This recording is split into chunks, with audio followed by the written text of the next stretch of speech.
10.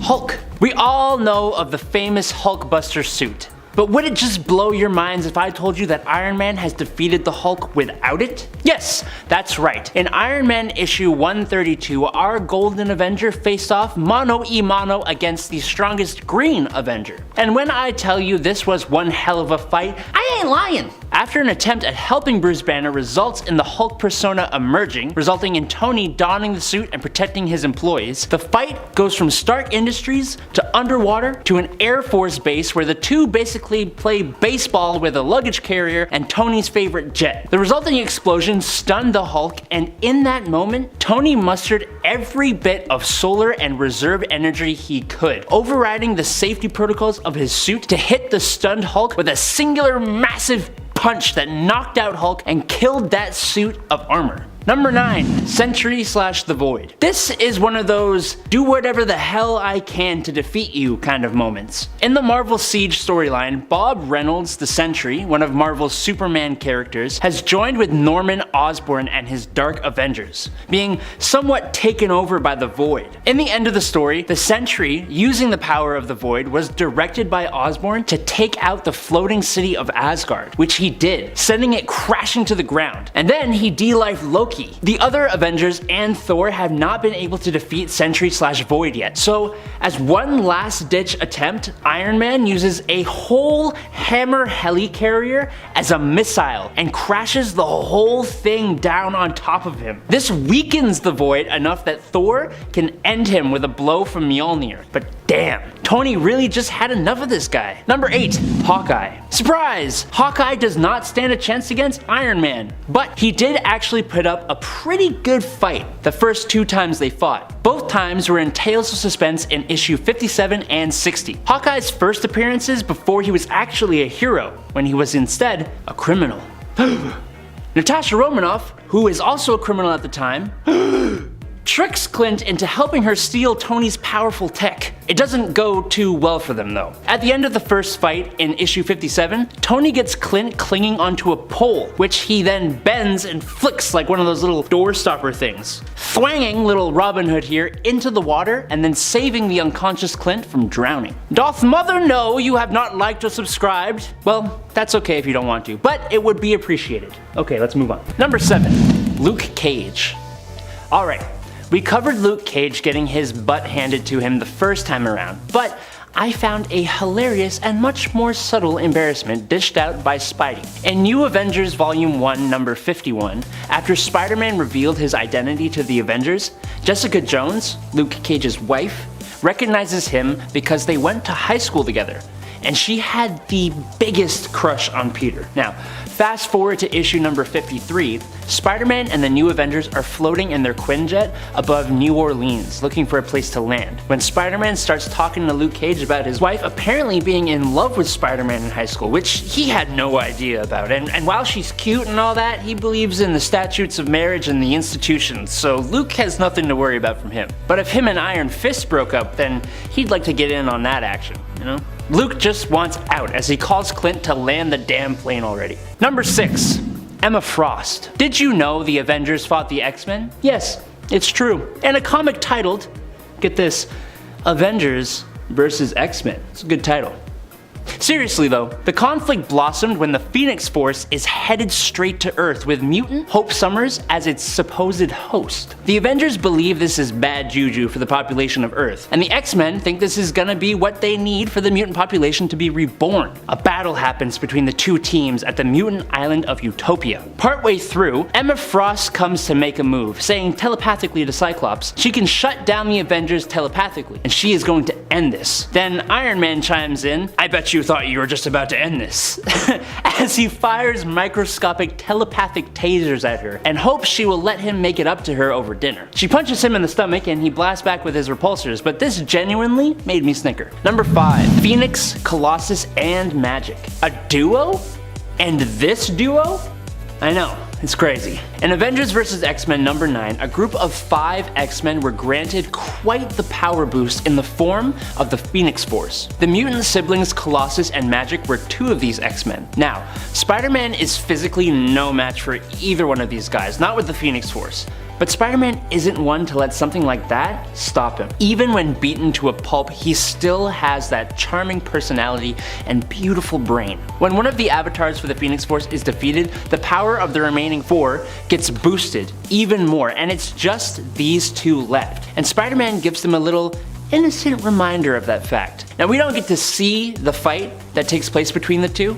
Instead, we get to see the unconscious bodies of both of them, with Spider-Man still barely standing to let everyone know he got them to knock each other out. Number 4. Namor. Iron Man and Namor the Submariner have always had a pretty tense relationship, both having massive egos. They have gone at it with their words and their fisticuffs multiple different times. From what I can tell, the powerful Submariner usually has the win more than often. But Iron Man isn't a pushover. He's gotten some good shots, and in Iron Man number 25 in 1970, we have an example of him winning, in a somewhat hilarious way too. Basically, unbeknownst to Tony, his company had been polluting the ocean with a pipeline. Now yes, that is very, very bad. But if you just go and talk to Tony, I'm sure he'd fix the issue. No, that is not the Submariner's way. No, instead, he attacks, destroying the pipeline and then attacking the buildings it's connected to. To subdue Namor, Tony uses the heating coils of his suit to evaporate all the water in Namor's body, basically rendering him powerless. And then he ties him up to an under construction tower using metal beams. It's kind of hilarious looking, and I feel like Namor could easily slip out of that, like the power of gravity, but it's certainly embarrassing. Number 3, Love Frenzy. There was that one time Bruce Banner as the Hulk completely lost it, going into a frenzy that caused him to try and both chase down and beat up She-Hulk. And not only that either. It turns out this whole attempt to do so was actually kind of part of a mating ritual thing. It seems that Hulk forgot that She-Hulk was his cousin, because he was in a frenzied Hulk form.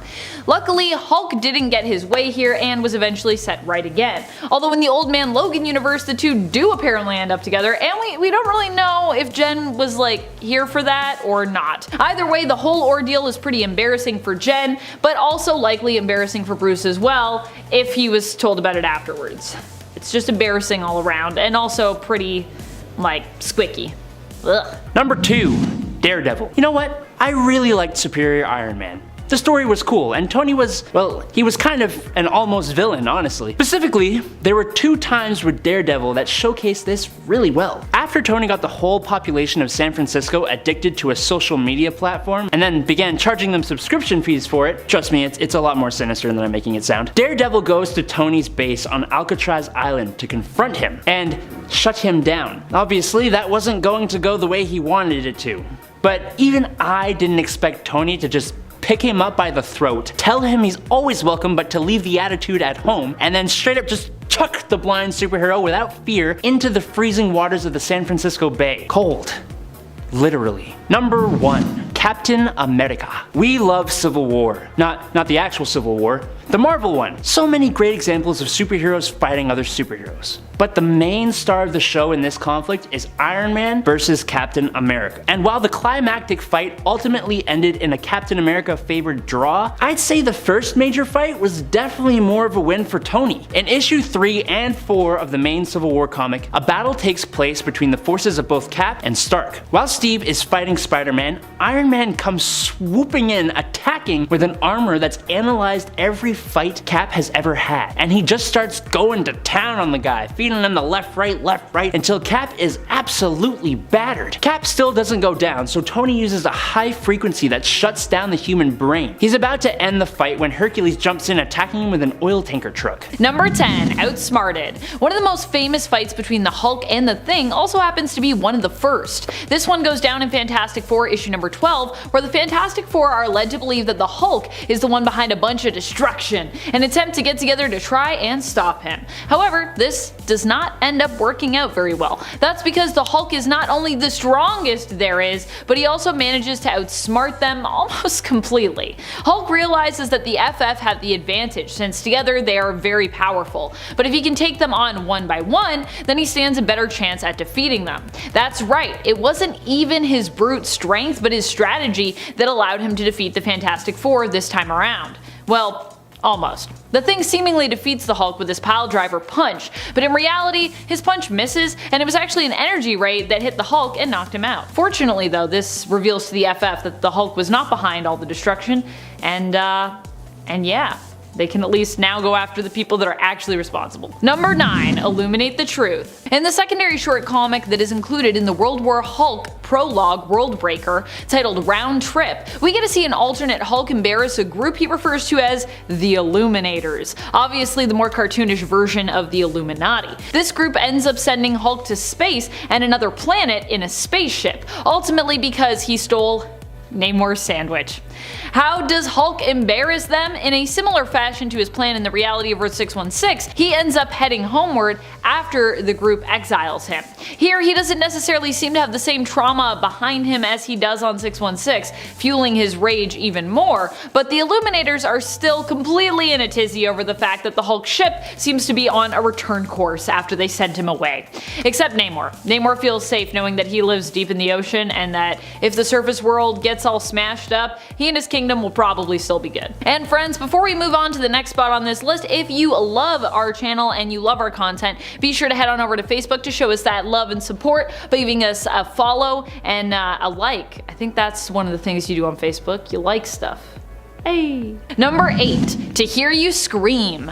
Speaking of World War Hulk, one of the most embarrassing fights comes from the very beginning of that event, in World War Hulk issue number 1, when Hulk faces off against Black Bolt. Black Bolt and his queen Medusa, you see, have some ego, which ends up quickly turning into hubris for them. Black Bolt had fought the Hulk before and won, so it was for this reason that they barely even gave Hulk the time of day when he shows up. When Hulk rushes them both, angry for what has happened to his people and the planet that he freed and made his own, Black Bolt only responds with a whisper, saying, "Enough," and with the force of his words pushing Hulk far back. But Hulk ends up coming out on top as he immediately recovers and leaps back at Black Bolt. He didn't come to Attilan for a whisper, he came to hear Black Bolt scream, and it definitely seems like he makes him scream. It does not look like he's in great shape after that conversation. Number 7. Captain Marvel and Gamora. Combo! Wham bam! Actually, more like pew pew. Look, love it or hate it, the second Marvel Civil War event happened. I could get into what the conflict itself was actually about, but that doesn't really have anything to do with this point. The main thing you need to know is that, just like the first Civil War, the superhuman community is split, with Iron Man leading one side and Carol Danvers leading the other. At the time of this story, Iron Man was sporting his Model Prime armor, an armor that could basically shapeshift and change color for whatever it was he needed to do at the time, making the need for multiple armors a little redundant. During a conflict with Captain Marvel and her group, Tony was under attack from some pretty powerful heroes. Specifically, Captain Marvel and Gamora jumped in to do battle before they were dispatched from a single blast from Iron Man. Just one shot is all he needed. Damn. Number 6. Bustin' makes me feel not so good. In the case of Tony Stark, that is. While the Hulkbuster became a famous suit of armor in the Avengers film franchise, we also know it from the comics. During the events of World War Hulk, Tony attempted to use this armor to defeat the Hulk when he returned to Earth and threatened to destroy it if he wasn't given the heroes responsible for sending him into space. One of which who was responsible was Tony, who actually initially created the Illuminati group that sent the Hulk away. Tony had also created nanotech, which would in theory be capable of suppressing the Hulk's powers, actually even forcibly using it on Jennifer Walters previously, which she actually sued him for in return. However, the Hulkbuster, the nanosuppressant, even the big bombs that they attempted to use all did nothing. Hulk's pain was so intense, his anger so great, that he became powerful enough to survive all of this and remain in his Hulk form. So apparently it doesn't matter how smart you are, Tony, or how prepared. In the end, if Hulk wants to smash, he's going to continue to smash. You can't Hulk bust your way out of that one. Number 5. Facial hair bros. Right smack dab in the middle of the video, sort of, not really, I want to do something completely different. Something finally not combat related. Yet a victory for Tony and an embarrassment for none other than Stephen Strange, the Sorcerer Supreme. In Invincible Iron Man number 3, Iron Man goes to Doctor Strange for help with a little problem he is having. As he's about to leave the Sanctum Sanctorum, he goes, "Thanks, Doctor," and stays there like this for 8 comic book panels, until Steven gives him a very, very reluctant high five as Tony yells, "Awesome, facial hair bros!" And Steven says, "I hate you." I'm sorry, I had to include this. Number 4, hot tubbing. While some people might focus on when Hulk beat Thor in Thor Ragnarok in the MCU when it comes to embarrassing moments, I think there is one that tops that. After the fight, Thor is taken to Hulk's private quarters, where his wounds are tended to. When he awakes with a start, he notices Hulk is also there in what appears to be a hot tub? Hulk hot tub. Thor asks Hulk about how he ended up here, and when he finds out that he crash landed on Sakaar via a Quinjet, asks him where the Quinjet is. Hulk responds by getting up out of the tub and crossing the room to where the window is to show Thor the current location of the Quinjet now. This is when Thor learns that Hulk was, naked in that hot tub, which prompts him to seemingly avert his eyes and remark on how that image is now permanently burned into his mind. Yeah, he looks pretty uncomfortable and pretty embarrassed. Oh boy. Number 3, Clint Barton as Ronan. During Dark Reign, the Avengers were more of a covert rogue team. Their leaders were lost in civil war. Secret Invasion had put everyone against everyone, unsure of who was a Skrull and who wasn't, and now Norman Osborn was in charge of everything. The new Avengers know they've got to find some way of getting Norman. Clint Barton, who was Ronan at the time, tried a media smear campaign and it didn't really go too well. So now, he just wants him gone, and he suggests just that in New Avengers issue 55. Spider-Man word slaps the gathered Avengers into their senses. Peter steps out right in the face of the idea of de-lifing anyone. Am I the only one here who wants to, act heroic in the face of adversity? He goes on to say that now that they don't have their Tony Stark money or Avengers Mansion and butlers, that Ronan is cracking up under the weight of the real world. Yeah, tell him, Spidey. Yeah. Number 2, ripped in 2. Wow, I like how I made number 2 ripped in 2. I didn't do that on purpose, but that's good. When Ultimate Wolverine and Ultimate Hulk fought one another in the Ultimate Universe, Hulk pretty much put Wolverine to shame. In this alternate universe of Earth 1610, Wolverine was hired by Nick Fury to track down the Hulk. Wolverine tracked him down alright, but wasn't so good at dealing with him once he did. At one point, Hulk tears Wolverine straight down the middle and tosses his legs so far away that Logan has a challenging time recovering them. And of course I mean right down the middle, not down the middle this way, like down across the middle, I guess I should say.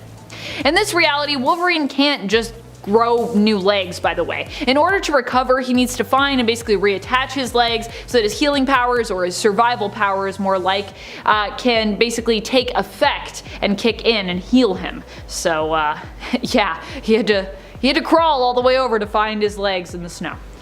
Great. Also, mountains. There were mountains there. Number 1, why are you hitting yourself? While Thor and Hulk fought in Ragnarok, where Hulk only really won against Thor thanks to the help of Grandmaster, tasing Thor until he passed out, just as he was figuring out how to harness the power of lightning without his hammer too, in the comics these two have fought actually multiple times. One such occasion involved a showdown where Hulk made fun of Thor for having long hair, mistaking him for a hairy lady and telling him that he should get a haircut. Thor of course did not take too kindly to these remarks about his long golden locks, which he quite loves, and fought back against Hulk with his hammer Mjolnir. However, Thor ended up surprised when Hulk refused to surrender, claiming he was the strongest there will ever be, before grabbing Thor's hammer arm and then making Thor basically hit himself with Mjolnir. Ouch. Hey Thor, why are you hitting yourself? Number 10, the Human Torch. Johnny Storm and Peter Parker have been very close friends for a long time. And in comic books, where there is friendship, there is competitive rivalry. In the first video, I talked about the time the Fantastic Four first met Spider-Man, and the way he embarrassed every single one of them. Well, now I want to talk about something a little sillier. In the Spider-Man / Human Torch I'm With Stupid miniseries, Johnny Storm hires Peter Parker to get really good pictures of him since he just became a hero and he wanted some good publicity. Yes, really. Wanting some pictures of Johnny against a villain, he goes to Dr. Doom's lair and gets himself encased in a block of ice. Yes, really, again. Spider-Man saves him and swings him away and makes web ice picks to start getting Johnny out of his popsicle form. But after Johnny struggles a little bit too much, Peter accidentally chips away the part of ice holding Johnny's beloved golden hair, leaving him bald and crying for Reed Richards to fix the problem. Yes, really, for a third time. Number 9. Ghost Rider. Say what you want about Spider-Man, but he is a hero through and through, and sometimes he needs to remind others how to be that. In Spider-Man number 7 in 1990, Spider-Man and Ghost Rider are working together to defeat Hobgoblin. A kid named Adam gets grabbed by Hobgoblin, causing Spider-Man to look for a less direct approach. But not Ghost Rider. He barrels straight into Hobgoblin on his motorcycle, hitting Adam as well. Spider-Man gets to Adam before he crashes right into a wall. As Ghost Rider gets his hands on the unconscious Hobgoblin and is about to do his penance stare on him, Spider-Man interrupts him, saving Hobgoblin and giving Ghost Rider an earful about what it means to be a hero, sending him walking away in shame. Number 8. Doctor Strange. If you've seen Spider-Man No Way Home, then you know exactly what I'm talking about. If you haven't yet, allow me to explain, or skip to the next point if you don't want spoilers, but I promise you, I'll keep it light. Okay, so basically a whole whack of stuff takes place and Doctor Strange and Spider-Man end up fighting over an artifact. During the scuffle, Doctor Strange brings him and Peter to the mirror dimension, where things just go, well, kind of spirally and just insane. It's actually a really fun scene to watch, but basically, Peter realizes the mirror dimension is based on geometry, and he's great at geometry. And utilizing the absolutely amazing power of math, he strings up Doctor Strange, takes the artifact and Strange's sling ring, and leaves him webbed up and stuck in the mirror dimension. Hey you, I just wanted to briefly stop you here, just to say, thanks. Thanks for being you. And thanks for liking and commenting and subscribing. I love reading your comments, even the mean ones. You should check us out on Facebook too if you wanna. Alright, moving on. Number 7. Size isn't everything. It really isn't in terms of battle, as is proven in the Ultimates issue number 5. You see, in the Ultimate Universe of Earth 1610, Hulk isn't exactly a hero. Here the Avengers are known as the Ultimates, although there is also an Avengers team in this reality, but trust me, they aren't quite the heroic equivalent to the 616 team that we know. But the Ultimates pretty much are that. As Hulk goes on a rampage downtown, the Ultimates must band together in an effort to defeat him. And to be clear, in this reality, Hulk isn't on the Ultimates. The first one up to bat to try to tackle this big beast is Giant Man, aka Hank Pym. He attempts to defeat the Hulk as, well, a giant man. But just because Hulk is smaller than Hank doesn't mean he can't still pack a punch. While Giant Man attempts to hold Hulk beneath his hands and ask him to calm down, also calling him puny, Hulk responds by jumping onto Giant Man's face and threatening to rip his head off and use it like a toilet bowl, before punching his lights out. Proving that, yeah, even if you think, well, I'm a lot bigger than the Hulk, it doesn't mean that the Hulk can't mess you up. Number 6. Firelord. Okay, look, he's not a hero. Well, he's hardly an anti-hero. In fact, he's kind of an anti-villain. But Firelord, the former Herald of Galactus and eventual member of the Nova Corps, came to Earth wanting to partake in all the great stuff we got going on here, only to be attacked by firefighters and eventually Spider-Man himself. And now, he wants revenge for the embarrassment. Look, he's not from here, okay? Just because he has different ideas of what's fair doesn't mean that he's evil, right? After Spidey leads the spicy Firelord on a chase all around New York, he decides to engage him hand to hand, and boy does he go off, dodging every swing against him with his spider sense and landing countless blows on the alien, leaving him unconscious when the Avengers show up to pull Spider-Man off of him. Number 5. J'accuse. Blade is one of the newest members of the Avengers main roster, and being new, it seems that he doesn't quite understand how best to deal with other Avengers members, like former and founding Avenger member the Hulk. While Hulk is on a rampage, the Avengers attempt to intercede in Immortal Hulk issue 47, and Blade thinks he has it all figured out. He thinks that Hulk has actually been transformed into a vampire thanks to his new/old powers like being stronger at night and being able to return from the dead. Blade might know vampires, but that doesn't mean he's always right when it comes to his suspicions. Hulk's response to Blade's accusation? To ask him if he can turn into a bat, being that Blade is also part vampire. Blade responds with no, and Hulk tells him It's a good time to learn, as he tosses him up high and away. He's like, hey, can you do that? You can't? Great. Bye. Number 4. Tony Stark and Reed Richards. I love when Spider-Man gets to show how smart he actually is. In Big Time, The Amazing Spider-Man, the new Sinister Six has activated big boomies all over New York, and the Avengers are struggling with how to disarm and deactivate them in the 2 minutes and 28 seconds they have left. Reed Richards and Tony Stark, two of the smartest men on the whole planet, were going over options on how to disarm the thing. Freeze the thermal assembly? Nope. Use a sliver of vibranium? That won't do it. Spider-Man's got it. After taking a look at the clock, Peter runs over to the computer running the device and begins to sync up the timer with the system clock. Now, why the heck would he do that?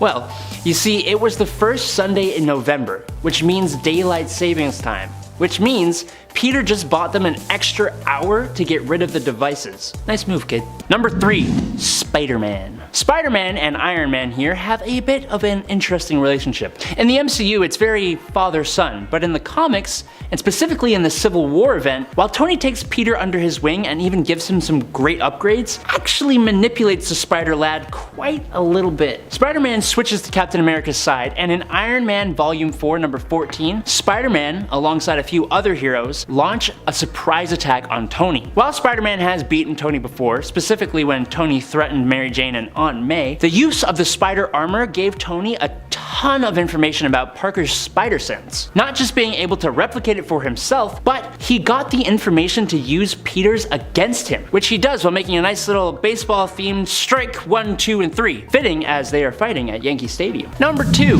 Nova. Look, comics back in the day weren't always written the best, okay? In Nova number 12, Richard Rider is trying to find the criminal who de-lifed his uncle, Ralph Rider, and he flies past Spider-Man doing battle with a criminal. Now, Nova has seen Spider-Man in the papers with wanted signs and articles saying that he's a crook. And if he's here, then Nova has gotta at least make sure he had nothing to do with Richard's uncle, right?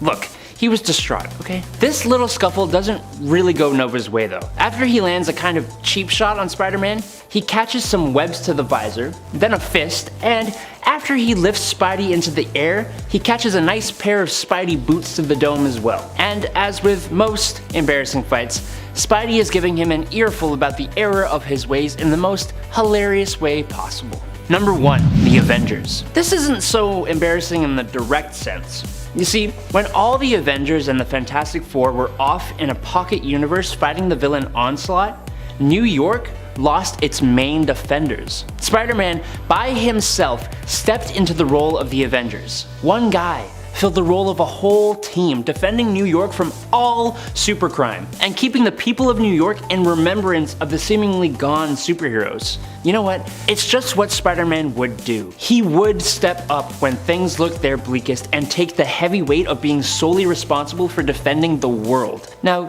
yes, this was the clone of Peter Parker, Ben Reilly, but he holds the same morals and powers. And the man took on an invasion of Sentinels, so yeah, he is taking this one. There were other non-active Avengers on the Earth still, and while they were considering coming back as a team, Spider-Man just did it.